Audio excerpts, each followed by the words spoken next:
Hello friends, good afternoon. So today I'm going to make a short video on the system that is brewing in the Bay of Bengal. And this system, once it intensifies, it will be called Cyclone Yas. This name is given by Oman. So after Arabian Sea, now it is Bay of Bengal, which is getting active and is going to host a cyclone in the upcoming days. So what is expected with this cyclone Yas? So what I will cover is uh, when will it achieve the cyclonic storm status? What is the intensity, and what is the likely path that it will take, and the regions of high intensity rainfall, as well as what is expected for the monsoon. Okay, what will this particular system do to the monsoon? So these are some of the topics that I will quickly cover. So first of all, if you see in the east central Bay of Bengal, that region is densely clouded. So there is a lot of broken clouds. So the system is still organizing. As of now, it is only a low pressure system, as announced by IMD this morning. Around 10 a.m., this system in the Arabian Sea achieved a low pressure status. So the low pressure has formed around close to the Andaman Nicobar Islands, the northwest of Andaman Nicobar Islands, somewhere here. And it is clearly visible because the convective activity is right here, which is covering Andaman Nicobar Islands. So there is a lot of broken clouds here. So the core, or the circulation region, or the core circulation region where the pressure would be lowest, is somewhere here, either here or here, because it is not showing any clouds, and usually the core region is devoid of any clouds, okay, because of the low pressure in that region. Okay. So this is so slowly what will happen is this particular region will become well marked, because it will there is a lot of moisture, of course, and shear is also not very high. So these bands will organize, and slowly they will form cyclone Yas. Around 24th of May, which is the next 24 hours, is when the system will attain a cyclonic status. But before that, by tomorrow, it will attain a depression or deep depression. Tomorrow late evening, it will attain a deep depression, and then 12 to 24 hours after that, on May 24th, it will achieve a cyclonic storm status. So let us talk about the likely track. So once it forms somewhere here, which is what I said, northwest of Andaman Nicobar Islands, then of course, like I said, this particular cyclones are always governed, or their trajectory is governed by the position of the ridges, the high pressure zones. So this particular ridge, which is the Indo-Arabian ridge, is far away, so this is not going to affect it. It's still over a Central Arabian Sea. Okay, so this effect will not be there. So this particular system is going to be affected by this ridge, which is present in the near the maritime continent. So this particular ridge, if you see, it is around Myanmar. So that is why landfall over Myanmar is very unlikely. I mean, it will not go there. That is very clear, because the ridge is going to oppose that. So the only likely locations are Bangladesh, West Bengal, or Odisha. South of that is also ruled out, like Andhra Pradesh and Tamil Nadu are also ruled out, because this ridge is having a northern trajectory. Okay, so if this ridge was flat, if it was here, if this ridge was flatter, then the cyclone would have moved to Andhra Pradesh or North Tamil Nadu, but that is not the case. This ridge is very steep, so that will ensure that it will move towards Bangladesh or West Bengal.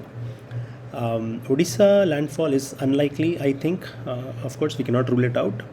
The reason is because the reason why I think Odisha landfall is unlikely is because it's a very steep ridge. The ridge has a very steep pattern. If it was if it was not this steep, if the steepness was lower, if this ridge was like this, then it would have tracked to Odisha. The the strong upward motion of the ridge is going to pull the cyclone northward. So the northward movement is going to be much more than the westward movement. Okay, so it will move northwest, but the northward movement is going to be higher. So the likely landfall location is going to be Haldia or the Sundarbans region, but anywhere between Balasore and in Odisha to Haldia or the Sundarbans region is the likely landfall location, but more inclined towards Haldia or Sundarbans. That is what is my take. So this is going to directly go to the Sundarbans region, where last year Amphan also made a landfall. The only difference is that this is not going to be as strong as Amphan, because the region, the time from formation to landfall is very short, only 48 hours or less than that. So it will form on 24th of May and it will make landfall around 26th evening. So there is a very short time period, so the intensification won't be that much, but of course it may attain severe cyclonic storm status and borderline very severe storm cyclonic status, very severe cyclonic storm status, which is VSCS, not more than that. But before landfall, either it may be SCS or VSCS. Okay. So what are the expected wind speeds? Okay, so that is a little tricky, but anywhere around 70 to 75 knots. Okay, which is around 115, 120 kmph is what is expected. So that puts it at a much lower intensity than cyclone Amphan. Okay, so this is not going to be as strong as Amphan, but again, any cyclone is dangerous because it will bring a lot of winds and storm surge. Alright, so that is the likely track. And intensity also I touched. So this is the IMD image, which is also showing a very similar track. Okay, so once it forms, then it will have a more northward movement than the westward movement. So West Bengal and Bangladesh, that region is the likely landfall location. But please follow IMD for all the updates. These are all unofficial updates. I'm just going by the dynamics. Alright, so that is as far as the west coast is concerned. The impact, of course, all the way from Vizag to West Bengal, a lot of heavy rains is going to be expected from 24th onwards or 23rd onwards, because the bands will form and they will start giving rains. The most impactful days would be 25 and 26 for North Andhra Pradesh, Odisha and West Bengal.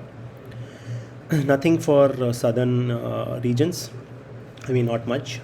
Okay, thunderstorms also will not be there, because once the system forms, as it gains strength, then it will incur a lot of moisture. So that will only impact will be on North Andhra Pradesh, Odisha and West Bengal and Bangladesh, of course. On the west coast, as the system forms, it will create a trough on the west coast close to Kerala and Karnataka around 24th, and that westerly trough will give rains to coastal Karnataka as well as Kerala and Ghat sections as well. As the system makes landfall and moves inwards, okay, it is going to weaken, of course. So that weakened effect will be useful or will be beneficial for Mumbai, because that will create a westerly trough in the North Konkan region. So the winds will dip. As the winds dip, it will form clouds far into the Arabian Sea, and then because of the westerlies, which are moderate, those clouds band will be pushed inwards. So starting from 27th, 28th is when Mumbai will also get rains. So once the system makes landfall and starts to weaken, because once the system is strong, it will not allow the trough formation. Only once it weakens, then it will allow a trough formation in the North Konkan region, and that will give rains to Mumbai. And of course Pune, maybe also Nashik and other parts of Madhya Maharashtra and Ghats as well. Ratnagiri also will get rains, but that will only happen once the system weakens, which is after 26th. So 27th onwards, North Konkan will get rains. Alright, so that is it. So please take care. 26th is the likely landfall time, 26th May, and the location is anywhere between the coastal Odisha to coastal West Bengal. So please follow IMD updates and follow all the warnings. Thank you and have a good day. Bye.